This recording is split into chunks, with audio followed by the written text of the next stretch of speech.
நமது சேனலில் விளம்பரங்களுக்கு sunnatroth@gmail.com. عليه وآله وصحبه ولجميع المؤمنين والمؤمنات والمسلمين والمسلمات كلهم أجمعين.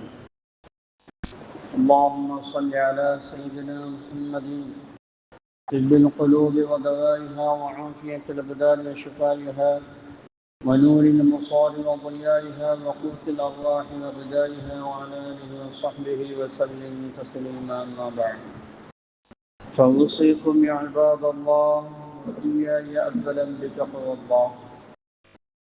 قال الله تعالى في القرآن العظيم والفرقان الحميد: أعوذ بالله من الشيطان الرجيم. بسم الله الرحمن الرحيم. ومن الناس من يشري نفسه ابتغاء مرضات الله والله رؤوف بالعباد.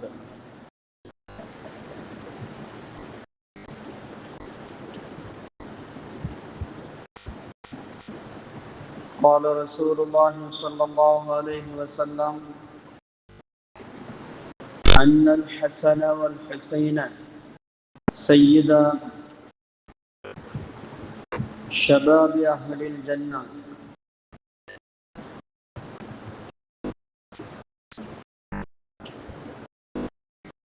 أو كما قال عليه الصلاة والسلام. صدق الله العلي العظيم وصدق رسوله النبي الكريم. نحن على ذلك من الشاهدين والشاكرين والحمد لله رب العالمين. அளவற்ற அருளாளனும் நிகரற்ற அன்புடையோனுமாகிய அல்லாஹ்வின் திருநாமத்தால் ஆரம்பம் செய்கின்றோம். புகழ் அனைத்தும் அல்லாஹ் ஜல்ல ஷானஹு தஆலாவுக்கே உரித்தாகுக. ஸலாத்தும் ஸலாமும் நமது உயிரிலும் மேலான உயிருக்குயிரான கண்மணி நூறு முஹம்மதின் ஸல்லல்லாஹு அலைஹி வஸல்லம் அவர்களின் மீதும், அவர்களுடைய குடும்பத்தார்கள், சத்திய சஹாபாக்கள், தாபிஈன்கள், தபா தாபிஈன்கள், நபிமார்கள், ரசூல்மார்கள், குத்துப்மார்கள், வலிமார்கள், நல்லோர்கள், நாதாக்கள், சுஹதாக்கள், உலக முஸ்லிம்கள், குறிப்பாக நம் அனைவர்கள் மீதும், நம்முடைய பிச்சிடங்கள் கியாமத் நாள் வரை வரக்கூடிய அனைவர் மீதும், நம்மளுக்கு முன்னே சென்ற பின்னால் வரக்கூடிய அனைத்து இஸ்லாமியர்கள் மீதும் குறையாது குன்றாது என்றொன்றும் உண்டாவட்டமாக அமையும். கண்ணியத்திற்குரிய இஸ்லாமியர்களே, அல்லாஹ் ஜல்ல ஷானஹு தஆலா நம்முடைய சிறிய பெரிய அனைத்து பாவங்களையும் மறைத்து மன்னித்து நன்மைகளாக மாற்றித் தருவாராக. நமது உயிரிடம் மேலான உயிருக்கு உயிரான கண்மணி நூறு முஹம்மதின் ஸல்லல்லாஹு அலைஹி வஸல்லம் அவர்களுடைய மேலான அன்பையும் ஷஃபாஅத்தையும், அவர்களுடன் சேர்ந்து வாழும் பெரும்பாக்கியத்தையும், இறை நெருக்கத்தை பெற்ற நல்லடியார்களுடனும் சேர்ந்து வாழும் பெரும்பாக்கியத்தையும் இன்மையிலும் மறுமையிலும் நமக்கும் நம்முடைய சந்ததிகளுக்கும் வல்ல ரஹ்மான் தந்தர் புரிவானாக. நீண்ட காலங்கள் உடல் ஆரோக்கியத்தோடு சதுர சுகத்தோடு வாழும் அந்த பாக்கியத்தையும், செழிப்பான அவனுக்கு பொருத்தமான ஒரு வாழ்க்கை வாழ்வதற்கும் வல்ல ரஹ்மான் நமக்கும் நம்முடைய சந்ததிகளுக்கும் அருள் புரிவானாக. திடீர் மரணங்கள், திடீர் ஆபத்துகள், வானம் பூமியுடைய சோதனையிலிருந்தும், சிறு வயதிலே மௌத்தாகுவது விட்டும், கடன்களிலிருந்தும், வட்டிகளிலிருந்தும், ஹாஸ்பிட்டலுடைய சிரமங்கள், அதனுடைய செலவீனங்களிலிருந்தும், திடீர் ஏற்படக்கூடிய அந்த செலவீனங்களிலிருந்தும், சோதனையிலிருந்தும் அல்லாஹ் தஆலா நிரந்தரமான பாதுகாப்பை நமக்கும் நம்முடைய சந்ததிகளுக்கும் வல்ல ரஹ்மான் தந்தர் புரிவானாக. கண்ணியத்திற்குரியவர்களே, அல்லாஹுடைய மிகப்பெரிய கிருபையால் ஹிஜ்ருடைய 1446வது ஆண்டுடைய முதல் ஜும்ஆவிலே நாம் அமர்ந்திருக்கிறோம்.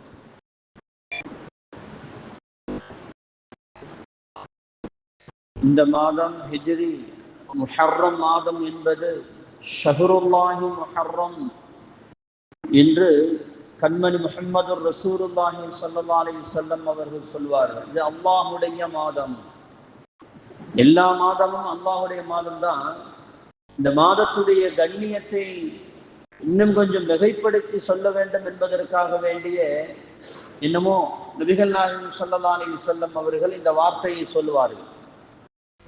ஏனென்றால் இந்த மாதத்தில் அதிகமான நன்மைகள் செய்யக்கூடிய மாதம் இது. நபிகள் நாயகம் ஸல்லல்லாஹு அலைஹி வஸல்லம் அவர்கள் சொல்லுவார்கள், ரமதான் மாதத்திற்கு அடுத்தபடியாக நோன்பு வைப்பதற்கு சிறந்த ஒரு மாதம் முஹர்ரமுடைய மாதம். இன்னும் அன்னை ஆயிஷா ரலியல்லாஹு தஆலா அன்ஹா அவர்கள் சொல்லுவார்கள்,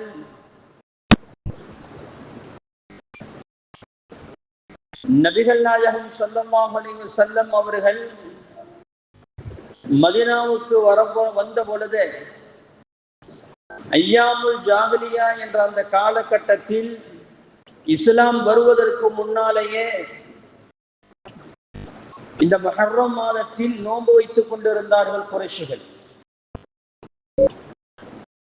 என்று அன்னை ஆயிஷா ரலியல்லாஹு தஆலா அன்ஹா அவர்கள் சொல்லித் தருகிறார்கள். எப்பொழுது ரமதான் மாதத்தில் நோன்பு வைப்பது கடமை என்று அல்லாஹு தஆலா கட்டளையிட்டு ரமதான் மாதத்தை நோன்பு வைப்பதை கடமையாக்கினானோ அப்பொழுது நபிகள் நாயகம் ஸல்லல்லாஹு அலைஹி வஸல்லம் அவர்கள்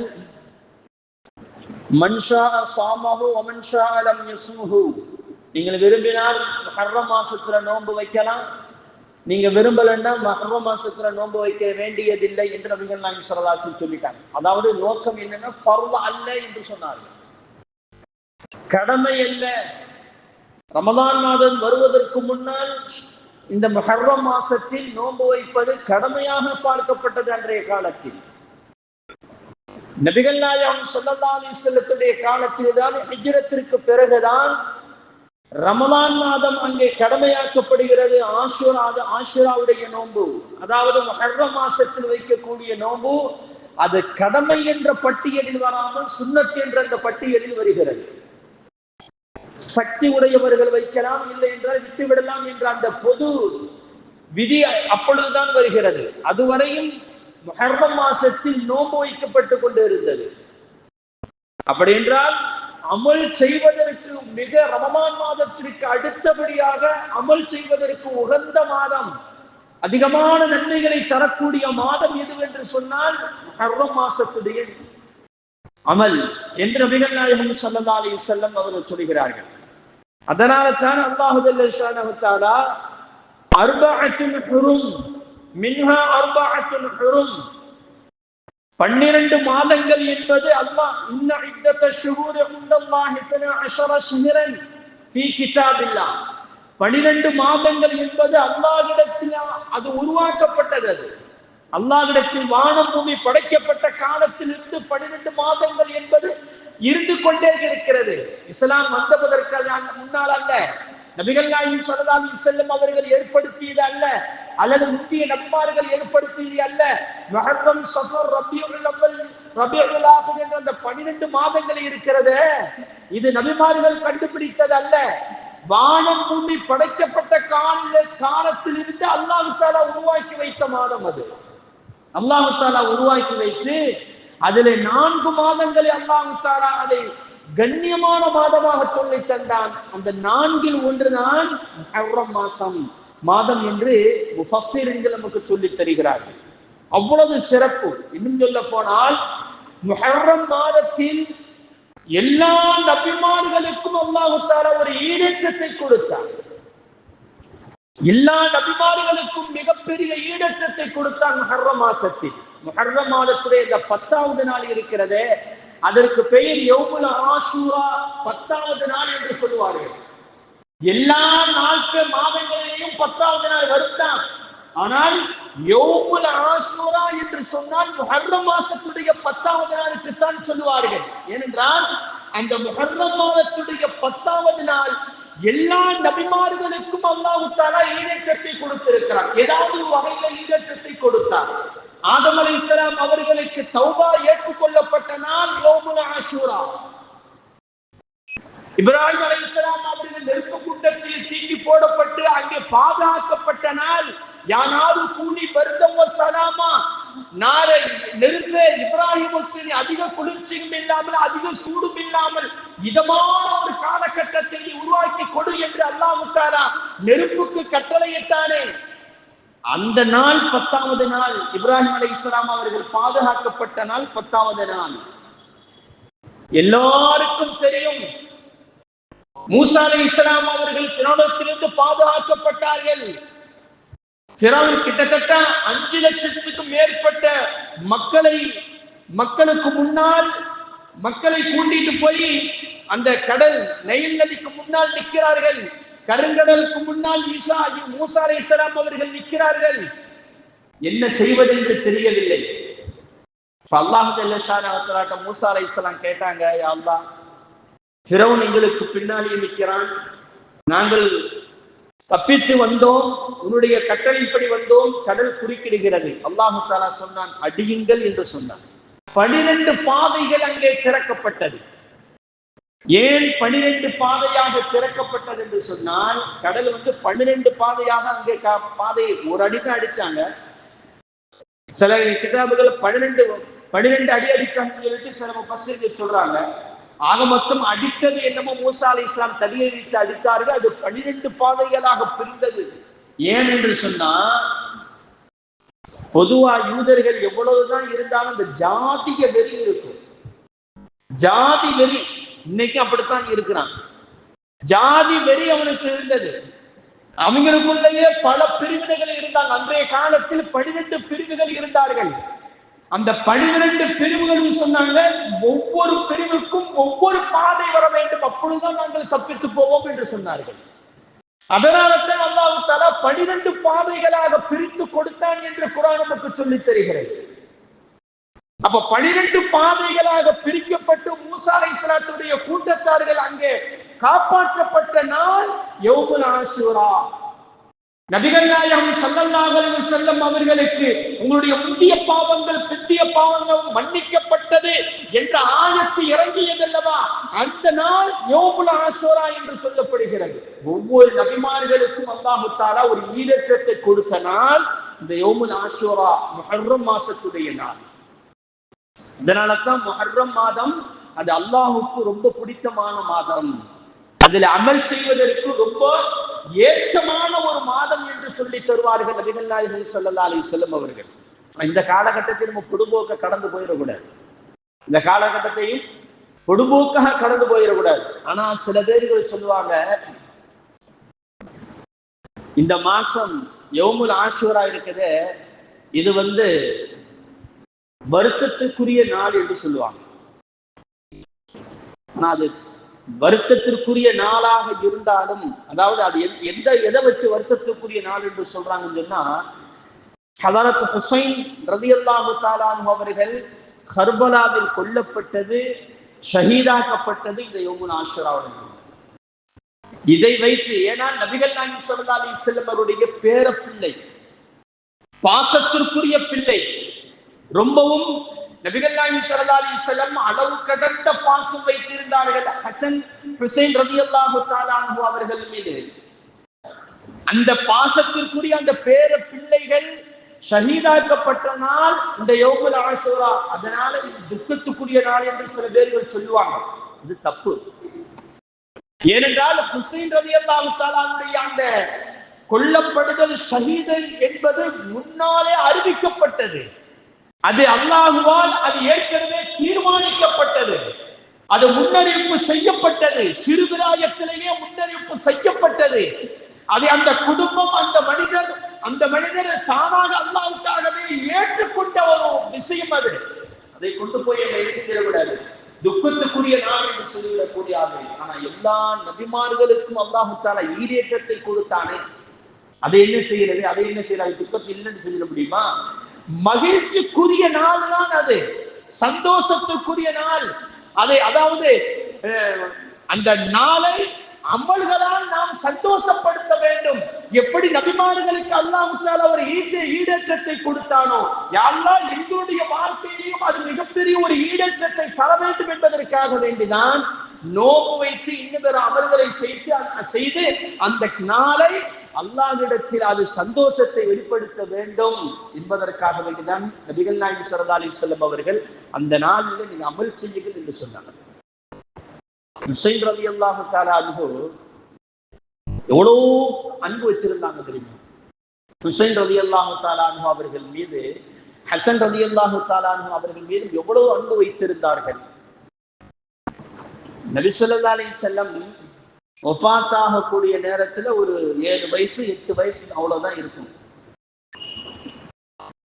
அப்ப மதீனாவுக்கு போய் கொஞ்சம், அதாவது மதீனாவுக்கு போய் 1 வருஷம் 2 வருஷத்துல அவங்களுக்கு ஃபாத்திமா ரலியல்லாஹு தஆலா அன்ஹா அவர்களுக்கும் அலி ரலியல்லாஹு தஆலாவுக்கும் திருமணம் நடந்து குழந்தை பெற்றெடுக்கிறாங்க. ஹசன் ஹுசைன் ரலியல்லாஹு தஆலா பெற்றெடுக்கிறாங்க. அந்த காலகட்டத்துல 1 வயசு 2 வயசா இருக்கும்போது நபி ஸல்லல்லாஹு அலைஹி வஸல்லம் மிம்பர்படியில ஏறி குதுபா செய்து கொண்டு இருக்கிறார்கள். 2 பேரும் அப்படியே தவண்டு நடந்து வந்தாங்க. சின்ன வயசுல நடந்து வரும்போது இவன் அழகா இருக்கு. சின்ன பிள்ளைங்க நடந்து வரும்போது நமக்கு ஒரு சந்தோஷம் ஏற்படும்.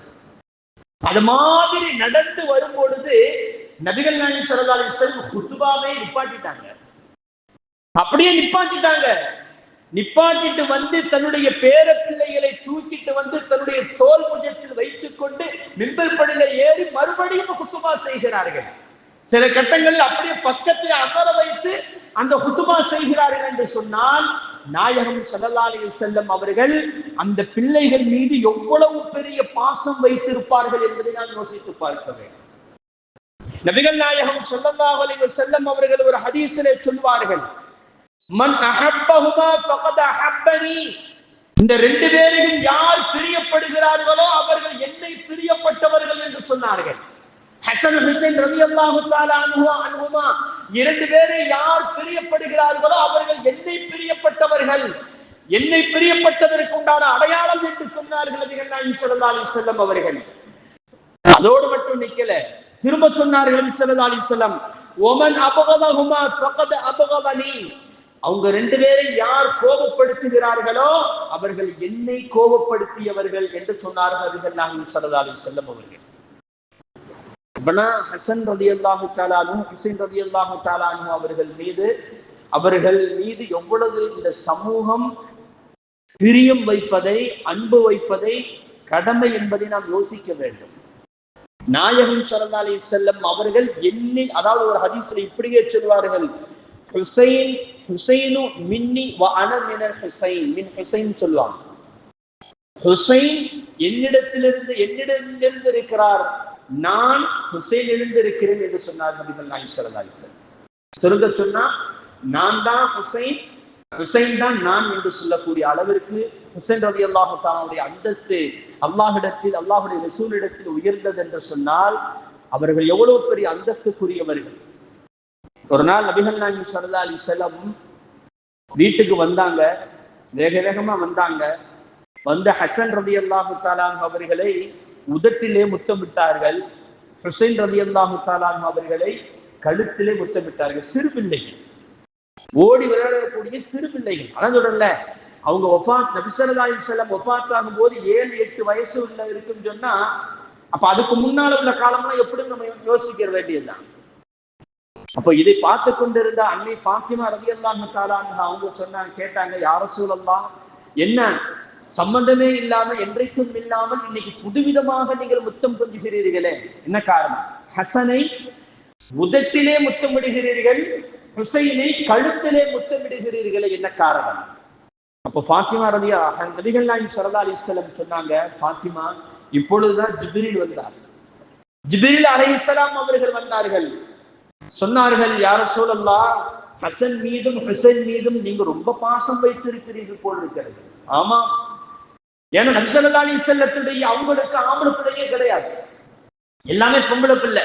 இப்ப அபூர்வமாக தன்னுடைய பிள்ளைக்கு அபூர்வமாக ஆண் குழந்தை பிறந்திருக்கிறது. அது மட்டுமல்ல, ஏன்னா ஹுசைன் ரலியல்லாஹு தஆலா அவருடைய அந்தஸ்தை அவர்கள் கண்டிருக்கிறார்கள். அல்லாஹ்வுடைய அறிவிப்பின் காரணமாகத்தான் ஹசன் ஹுசைன் ரலியல்லாஹு தஆலா அவர்கள் மீது அளவு கடந்த பாசம் வைக்கிறார்கள். அது மட்டுமல்ல, நபிகள் நாயகம் ஸல்லல்லாஹு அலைஹி வஸல்லம் அஹ்லுல் பைத் என்று சொல்லக்கூடிய அந்த உறவு, அந்த தொடர்பு அன்னை ஃபாத்திமா ரலியல்லாஹு தஆலா அன்ஹா அவர்கள் மூலமாக, அலி ரலியல்லாஹு தஆலா மூலமாக, ஹசன் ஹுசைன் ரலியல்லாஹு தஆலா மூலமாகத்தான் அது தொடர்ந்து வருகிறது.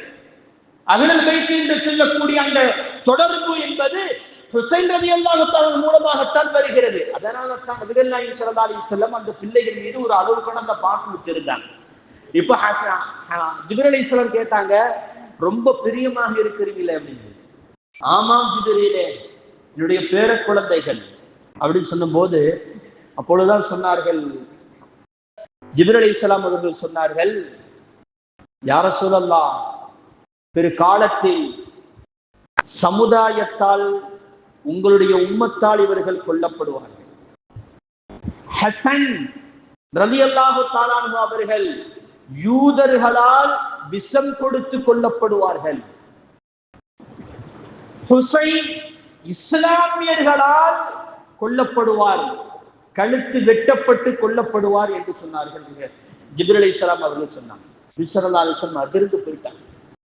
நம்முடைய பேர பிள்ளைகளுக்கு இவ்வளவு பெரிய ஆபத்து இருக்கிறதா என்று அவர்கள் அப்படியே பதறி போறாங்க. இந்த ஃபாத்திமா ரலியல்லாஹு தஆலா ஒரு தாயிட்ட சொன்னா எப்படி இருக்கும் யோசித்து பாருங்களேன். ஒரு தாயிட்ட சொன்னா எப்படி இருக்கும்?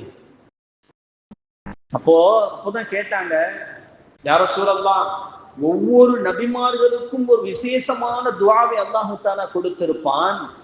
அந்த துஆவை பயன்படுத்தி என்னுடைய பிள்ளைகளுக்கு, உங்களுடைய பாசத்திற்குரிய அந்த பிள்ளைகளுக்கு ஏற்படக்கூடிய இந்த கதா கதரை, இந்த தக்தீரை நீங்கள் மாற்றி அமைக்கலாமே, அந்த துஆவை பயன்படுத்தலாமே என்று சொல்லும் போது நபிகள் நாயகம் ஸல்லல்லாஹு அலைஹி வஸல்லம் அப்பொழுதுதான் சொன்னார்கள், ஃபாத்திமா, எல்லா நபிமார்களும் அந்த துஆவை இந்த உலகத்திலேயே பயன்படுத்தி விட்டு போய்விட்டார்கள்.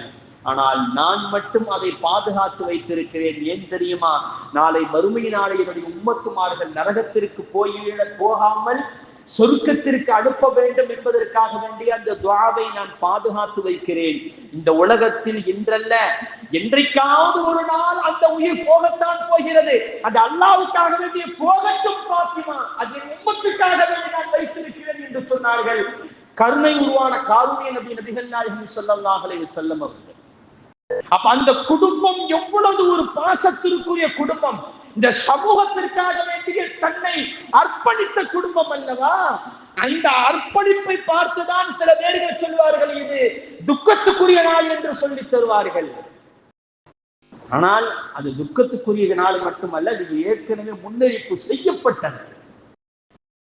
ஹுசைன் ரலியல்லாஹு தஆலா, அதே மாதிரி முஆவியா ரலியல்லாஹு தஆலா அவர்கள் வரையும் இந்த இஸ்லாமிய அந்த அரசாங்கம், அதாவது அமீருல் முஃமினீன் ஹலீஃபா என்ற ஆட்சி கரெக்டா போயிட்டு இருந்துச்சு. மக்கள் யாரை தேர்ந்தெடுக்கிறாங்களோ அவங்க தான் ஹலீஃபா என்ற அடிப்படையில் அபூபக்கர் சித்திக் ரலியல்லாஹு தஆலா அன்ஹு, உமர் ரலியல்லாஹு தஆலா அன்ஹு, உஸ்மான் ரலியல்லாஹு தஆலா அன்ஹு, அலி ரலியல்லாஹு தஆலா அன்ஹு, அதுக்கப்புறம் ஹசன் ரலியல்லாஹு தஆலா 6 மாசம் அவங்க அமீருல் முஃமினீனா இருக்கிறாங்க. அதுக்கப்புறம் அலி ரலியல்லாஹு தஆலாவுடைய உபதேசத்தின் காரணமாக முஆவியா ரலியல்லாஹு தஆலா அன்ஹுக்கு அது கைமாறுகிறது. முஆவியா ரலியல்லாஹு தஆலா அவர்கள் அமீர் முஃமினீனாக இருக்கிறாங்க. அதுவரை கரெக்டா போனுச்சு. அதுக்கப்புறம் குடும்பத்திலே வர வேண்டும் என்பதற்காக வேண்டி தன்னுடைய மகன் யசீத் இடத்துல கொண்டு போய் கொடுக்கிறாங்க. முஆவியா ரலியல்லாஹு தஆலா யசீத் இடத்தில் கொண்டு போய் கொடுக்கிறாங்க. இது ஏனென்றா, யசீத் சாதாரணமான ஆள் அல்ல, அவர் ரொம்ப மோசமான ஆளும் கூட. அவர்கள் எந்த இடத்திலும் நல்ல பெயரை வாங்கினதே கிடையாது. மிக நிறைய சஹாபாக்களை கொன்று குவித்த அந்த வரலாறு அவருக்கு சொந்தமானது. இஸ்லாமியர்களுக்கு மிகப்பெரிய அநியாயத்தை தீட்டியவர் அவர்.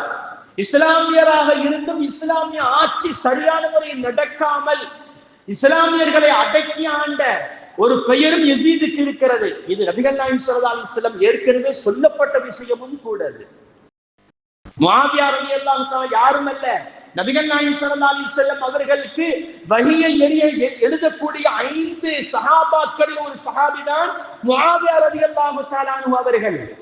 முஆவியா ரலியல்லாஹு தஆலா சரியான மைண்ட் உடையவங்க, நல்ல சிந்தனை, கூரிய சிந்தனை, தூரநோக்கு சிந்தனை, ஒரு அரசாட்சி ஒரு கட்டமைப்பை சரியான முறையில கட்டமைக்கக்கூடிய ஒரு திறன் படைத்தவர்கள், ஆளுமை திறன் படைத்தவர்கள் முஆவியா ரலியல்லாஹு தஆலா அன்ஹு அவர்கள். நபி ஸல்லல்லாஹு அலைஹி வஸல்லம் ஒரு நாள் சொன்னாங்க, முஆவியா, உன்னுடைய பிறக்கக்கூடிய பிள்ளைகளால் இந்த சமூகத்திற்கு மிகப்பெரிய சோதனை ஏற்படும் என்று சொன்னாங்க. இதனாலேயே முஆவியா ரலியல்லாஹு தஆலா அன்ஹு திருமணம் முடிக்காமலே இருந்தாங்க. ஏன்னா நம்முடைய பிள்ளைகள் மூலம் அந்த சமூகத்திற்கு மிகப்பெரிய சோதனை ஏற்படும் என்று நபிகள் நாயகம் ஸல்லல்லாஹு அலைஹி வஸல்லம் சொன்னார்களே என்று. அப்போ அவங்களுக்கு மர்ம உறுப்புல ஒரு விதமான நோய் ஏற்பட்டு போச்சு. மர்ம உறுப்புல ஒரு விதமான நோய் ஏற்பட்டு போச்சு. டாக்டர்கள் எவ்வளவு சிகிச்சை பார்த்து அது குணமாகல. கடைசியில சொன்னாங்க, நீங்கள் திருமணம் முடித்தால் மட்டும்தான் இந்த நோய் குணமாகும், இல்லைன்னா குணமாகாதுன்னு சொன்னாங்க. தக்தீர் வரணுமா இல்லையா? நபிகள் நாயகம் ஸல்லல்லாஹு அலைஹி வஸல்லம் சொன்ன அந்த அறிவிப்பு கரெக்டா நடக்கணுமா இல்லையா? அதே மாதிரி திருமணம் முடித்தார்கள். யசீத் என்ற குழந்தை பிறக்கிறது. அந்த குழந்தை தான் பின்னால் மிகப்பெரிய ஒரு அநியாயக்கார அரசனாக மாறுகிறார். அந்த அரசரை எதிர்த்துதான் ஹஸரத் ஹுசைன் ரலியல்லாஹு தஆலா அன்ஹு அவர்கள் கிளர்ச்சி ஏற்படுகிறது.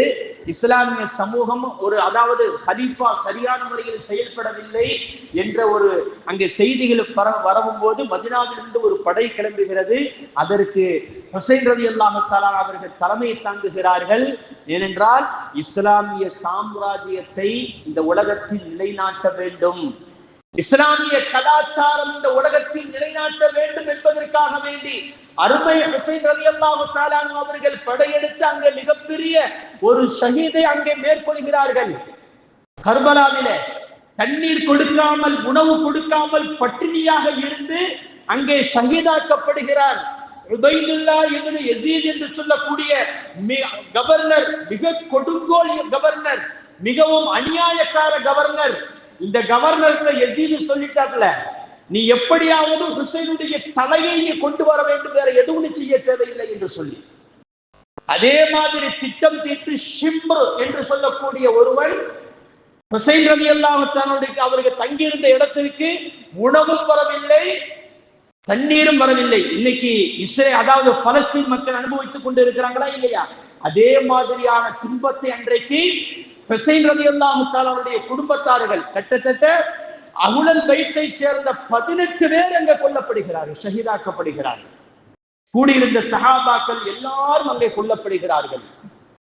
ஹுசைன் ரலியல்லாஹு தஆலா கழுத்து அறுத்து தனியாக எடுத்து கொண்டு போறாங்க. இவ்வளவு பெரிய தியாகம். ஏன் தெரியுமா இளைஞர்களே? நான் ஏன் இதை சொல்லித் தருகிறேன் தெரியுமா? இஸ்லாமிய கலாச்சாரத்தை நிலைநாட்ட வேண்டும் என்பதுதான் அவர்களுடைய நோக்கம், வேற எந்த நோக்கமும் கிடையாது. அவர்களுக்கு அதாவது மதீனாவிலே கடுமையான எதிர்ப்பு, நீங்கள் போகக்கூடாது என்று அப்துல்லா இப்னு அப்பாஸ் ரலியல்லாஹு தஆலா அன்ஹு தடுக்கிறார்கள். அப்துல்லா இப்னு உமர் ரலியல்லாஹு தஆலா அன்ஹு தடுக்கிறார்கள். பெரும் பெரும் சஹாபாக்கள், சில சஹாபாக்கள் வழியில படுத்துட்டாங்க. ஹுசைன் ரலியல்லாஹு தஆலா அவர்களே, நீங்க அஹ்லுல் பைத்தை சார்ந்தவர்கள், நபி ஸல்லல்லாஹு அலைஹி வஸல்லம் பேர பிள்ளைகள், நீங்கள் இந்த போருக்கு போக வேண்டாம். ஏனென்றால் அங்கே அதாவது ஈராக்கிலிருந்து இரத்த வாடை அடிக்கிறது என்று சில சஹாபாக்கள் சொல்கிறார்கள். நீங்கள் போக வேண்டாம் என்று தடுக்கிறார்கள். அப்படி இருந்தும் அதாவது அல்லாஹ்வுடைய தக்தீர் இது, அல்லாஹ் ஏற்கனவே சொல்லிவிட்டான் அல்லவா? அப்போ முன்னெடுத்த காலை பின் வைக்க மாட்டேன் என்று சொல்லி அந்த அதாவது இஸ்லாமிய கலாச்சாரம் நீதி நிலைநாட்டப்பட வேண்டும் என்பதற்காக வேண்டியே போனார்கள். அங்கே ஷஹீதாக்கப்பட்டார்கள் என்று வரலாறு சொல்கிறது. ஆனால் இளைஞர்களே, நான் சொல்லுகிறேன், நான் திரும்ப திரும்ப நான் சொல்கிறேன், வருத்தப்பட்டாலும் பரவாயில்லை என்ற அடிப்படையில் நான் சொல்கிறேன், பள்ளிவாசலுடைய கண்ணியம் பாதுகாக்கப்பட வேண்டும். இளைஞர்கள் விளையாட்டு நடத்தலாம், அனுமதி இருக்கிறது இஸ்லாத்தில். விளையாட்டு நடத்துவதற்கு இஸ்லாத்தில் அனுமதி இருக்கிறது. இளைஞர்களே, யாரும் உங்களை தடுக்கல. அதற்காக வேண்டி பள்ளிவாசலுக்கு முன்னால் ஆட்டம் பாட்டம், எந்த கலாச்சாரத்தில் நாம் வாழ்ந்து கொண்டு இருக்கிறோம்? ஏன் அந்த ஆட்டம் பாட்டத்தை கொண்டாட்டத்தை நீங்கள் வெளிப்படுத்தினால் தான் கப்பு வாங்கிட்டு போவாங்களா ஜெயிக்கிறோம், இல்லைன்னா வாங்க மாட்டாங்களா? ஒரு பள்ளிவாசல் எவ்வளவு பெரிய சாம்ராஜ்யத்திற்காக வேண்டி உருவாக்கின்ற பள்ளிவாசலை நாம் இன்னைக்கு கட்டி இருக்கிறோம் என்று சொன்னால், இந்த பள்ளிவாசலுக்கு பின்னால் எவ்வளவு பெரிய தியாகங்கள் இருக்கிறது என்பதை இன்றைக்காவது நாம் யோசித்து இருப்போமா? இன்னைக்கு சர்வசாதாரண ஃபேனுக்கு கீழே உட்கார்ந்து இருக்கிறோம் நாம். இந்த பள்ளிவாசலை உருவாக்குவதற்கு அன்றைக்கு சஹாபாக்கள் எவ்வளவு பெரிய தியாகத்தை தீர்த்திருப்பார்கள். ஆனால் பள்ளிவாசலுக்கு முன்னால் ஆட்டம் பாட்டம் கொண்டாட்டம் கப்ப வைத்துக் கொண்டு எவ்வளவு பெரிய வேதனை, எவ்வளவு பெரிய வேதனை. பள்ளிவாசல் இருக்கிறது இஸ்லாமிய ஒரு கிராப்ட போட்டு விட்டா என்ன குறைஞ்சா போயிட போறோம். ஏன்னா மக்களுக்கு வெளிப்படுத்த கிராட்டு போட்டா தெரியாதா? சினிமா பாட்டு தான் போடணுமா பள்ளிவாசலுக்கு முன்னால்? பள்ளிவாசலுக்கு என்று ஒரு மரியாதை இருக்க வேண்டும், பள்ளிவாசலுக்கு என்று ஒரு கண்ணியம் இருக்க வேண்டும். பள்ளிவாசலை கண்ணியப்படுத்துவதுதான் நம்முடைய கண்ணியம். பள்ளிவாசலை கொண்டுதான் நம்முடைய கண்ணியம் உருவாகி இருக்கிறது இஸ்லாமியர்களே. பள்ளிவாசலை வைத்துதான் நம்முடைய கண்ணியம் அங்கே இருக்கிறது. இஸ்லாமிய கண்ணியம் நம்முடைய கண்ணியம். நாமே பள்ளிவாசலுடைய கண்ணியத்தை பாழாக்கினால் மற்றவர்கள் எப்படி கண்ணியப்படுத்துவார்கள்? எத்தனை மாற்று மத சமுதாயத்தை சார்ந்தவர்கள் நான் பார்த்திருக்கிறேன் தெரியுமா? பள்ளிவாசலை கடந்து போகும்போது செருப்பை கழட்டி விட்டு கும்பிட்டுட்டு போவாங்க. வண்டியில போனா கூட நின்று இறங்கி கும்பிட்டுட்டு போறாங்க. ஏன்? அதை கண்ணியப்படுத்தினால் எனக்கு நல்வாழ்வு கிடைக்கிறது என்று அவர் நம்புகிறார், அவர்கள் நம்புகிறார்கள். அது கிடைக்குதோ கிடைக்காம அது வேறு விஷயம். இதை கண்ணியப்படுத்த வேண்டும். இது ஒரு வழக்க ஸ்தலம், ஒரு புனித ஸ்தலம், இது அமைதிக்கு உண்டான ஒரு இடம். அந்த இடத்தை பாதுகாப்பது நம்முடைய கடமை என்று அவர் நினைக்கிறார். அதை கண்ணியப்படுத்தினால் எனக்கு நல்வாழ்வு கிடைக்கும் என்று அவர் நினைக்கிறார். நாம் என்ன செய்து கொண்டிருக்கிறோம் இஸ்லாமியர்களே? நாம் என்ன செய்து கொண்டிருக்கிறோம்? அதற்காக வேண்டிதானே ஹுசைன் ரலியல்லாஹு தஆலா தன்னை மாய்த்துக் கொண்டார்கள். யோசிக்க வேண்டாமா? எவ்வளவு பெரிய தியாகம்! அல்லாஹ் தஆலா எப்படி சொல்கிறான் தெரியுமா? இந்த தியாகிகளை பார்த்து எப்படி சொல்கிறான் தெரியுமா? சில மனிதர்கள் இருக்கிறார்கள், தன்னுடைய நஃப்ஸை அல்லாஹ்வுடைய பொருத்தத்திற்காக வேண்டியே முதலீடு செய்வார்கள் என்று அல்லாஹ் தஆலா சொல்கிறான். முதலீடு தன்னுடைய நஃப்ஸை, தன்னுடைய உயிரை பணை வைத்து அல்லாஹ்வுடைய பொருத்தத்தை அவர்கள் பெற்றுக் கொள்கிறார்கள். நாம் என்ன செய்கிறோம்? ஒரு அற்ப விளையாட்டிற்காக வேண்டி பள்ளிவாசலுடைய கண்ணியத்தை நாம் பாழாக்கிறோம் என்று சொன்னால், எங்க ஊர்லயும் அப்படித்தான் நடக்குது. எவ்வளவு சொல்லியாச்சு. ஏன் இஸ்லாமியர்கள் இப்படி இருக்கிறோம்? பள்ளிவாசலுக்கு என்ற அந்த கண்ணியத்தை நாம் விட்டு வைக்க, பள்ளிவாசலுடைய கண்ணியத்தை நாம் பாதுகாக்கவில்லையே. நாளை மறுமை நாளையில் அல்லாஹ் கேட்பானே. ஏன் அந்த கேள்வி என்னை பார்த்து கேட்டக்கூடாதுல்ல, அதனாலதான் அதை சொல்றேன். யார் வருத்தப்பட்டாலும் எனக்கு பிரச்சனை கிடையாது. ஏன்னா நாளைக்கு அல்லாஹ் என்னடா உன்னை இமாமா வச்சிருந்தேன்னு நீ என்ன சொன்ன, இப்படி போனிச்சே கேட்கக்கூடாது அல்லவா? ஆகவே அல்லாஹ் நல்லடியார்களே, நம்முடைய நோக்கம் இஸ்லாமிய இந்த ஹிஜ்ரத்துடைய நோக்கம், இந்த யௌமுல் ஆஷுராவுடைய நோக்கம், வெற்றியுடைய நோக்கம், இந்த இஸ்லாமிய கலாச்சாரம் உலகத்தில் நிலைநாட்டப்பட வேண்டும். இதுதான், வேற எந்த நோக்கமும் இல்லை. அதனால தான் நோன்பு வைத்து அமல்கள் செய்து நீங்கள் அல்லாஹ்வுடைய ஈடேற்றத்தை பெறுங்கள் என்று சொன்னார்கள் நபிகள் நாயகம் ஸல்லல்லாஹு அலைஹி வஸல்லம். அந்த அடிப்படையில் வரக்கூடிய புதன்கிழமை யௌமுல் ஆஷூரா, வரக்கூடிய புதன்கிழமை யௌமுல் ஆஷூரா அப்படின்னு சொன்னா 10வது நாள். அஷர் அப்படின்னு அரபு நாட்டுல போனவங்களுக்கு தெரியும், அரபு படிச்சவங்களுக்கு தெரியும். அஷர்னா 10வது. அதுல இருந்து ஆஷூரா என்பது 10வது நாள். நபிகள் நாயகம் ஸல்லல்லாஹு அலைஹி வஸல்லம் ஒரு ஹதீஸ்ல சொன்னாங்க, நாளைக்கு அடுத்த வருடம் நான் உயிரோடு இருந்தால் என்ன யௌமு தாசியா, தாசியான்னு சொன்னா 9வது நாள். அதுல தாசியானா 9வது நாள். 9வது நாளும் நான் நோன்பு வைப்பேன் என்று சொன்னாங்க. நபி ஸல்லல்லாஹு அலைஹி வஸல்லம் அந்த வருடம் உயிரோடு இல்ல, வஃபாத் ஆயிட்டாங்க. என்ன, அதனால 9வது நாளும் நோன்பு வைப்பதும் 10வது நாள் நோன்பு வைப்பதும் வலியுறுத்தப்பட்ட சுன்னத்து. ரமதான் மாதத்திற்கு அடுத்தபடியாக நோன்பு வைப்பது எந்த காலத்தில் சிறந்தது என்று சொன்னால் முஹர்ரம் மாசத்துடைய நாளில். அது 9வது நாளும் 10வது நாளும் நோன்பு வைப்பது, முஹர்ரம் மாதத்துடைய அந்த 9வது நாளும் 10வது நாளும் நோன்பு வைப்பது அது மிகவும் வலியுறுத்தப்பட்ட சுன்னத்து. ஆகவே வரக்கூடிய செவ்வாய்க்கிழமை அல்லது செவ்வாய்க்கிழமையும் புதன்கிழமை நோன்பு வைக்க வேண்டும். அப்படி 9வது நாள் செவ்வாய்க்கிழமை நோன்பு வைக்கல முடியல அப்படின்னு சொன்னா 10வது நாளும் 11வது நாளும், அதாவது புதன்கிழமையும் வியாழக்கிழமையும் நோன்பு வைப்பது அது வலியுறுத்தப்பட்ட நாள் என்பதாக இமாம்கள் நமக்கு சொல்லி தர்றாங்க. ஆகவே அல்லாஹ் நல்லடியார்களே, அது மட்டுமல்ல, சில இமாம்கள் சொல்லி தர்றாங்க, ஹஸ்புனல்லாஹு வ ஹஸ்பியல்லாஹு வ நிஅமல் வகீல் நிஅமல் மௌலா வ நிஅமன் நஸீர்.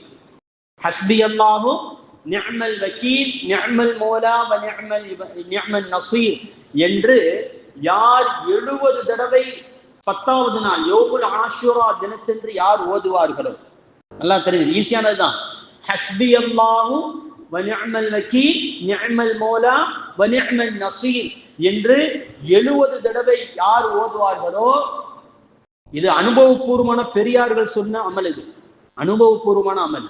அல்லாஹ் அந்த வருடம் முழுவதும் நமக்கு ஏற்படக்கூடிய முசீபத்திலிருந்து நம்மளை பாதுகாப்பான் என்பதாக சொல்றாங்க. ஏன் அப்படின்னு சொன்னா அதுக்கு ஆதாரத்தை சொல்கிறார்கள்.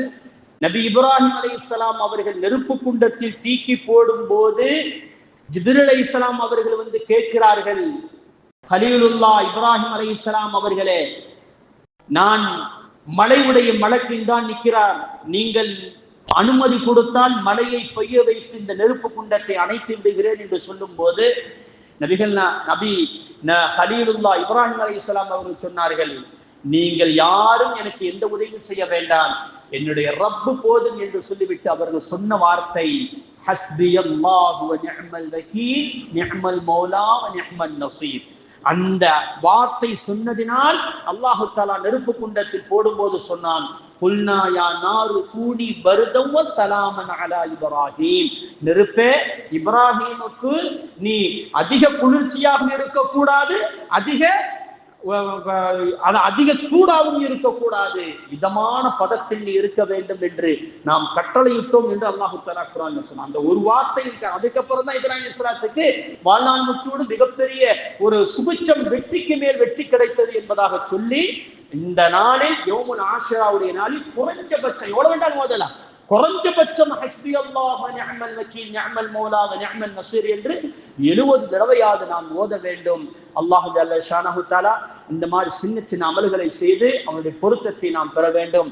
வரக்கூடிய யௌமுல் ஆஷிராவை வெற்றிக்குரிய ஒரு நாளாக, நமக்கு நிறைய பாக்கியங்கள் கிடைக்கக்கூடிய ஒரு நாளாக அமைத்து அல்லாஹ் தஆலா அமைத்து தர வேண்டும். அல்லாஹ் ஜல்ல ஷானஹு தஆலா அதற்கு அருள் அளிப்பானாக. வாஃபிரு தஅவானா அல்ஹம்துலில்லாஹி ரப்பில் ஆலமீன். அஸ்ஸலாமு அலைக்கும் வரஹ்மத்துல்லாஹி தஆலா வ பரகாத்துஹு. sunnatroth@gmail.com. رب زدني علما.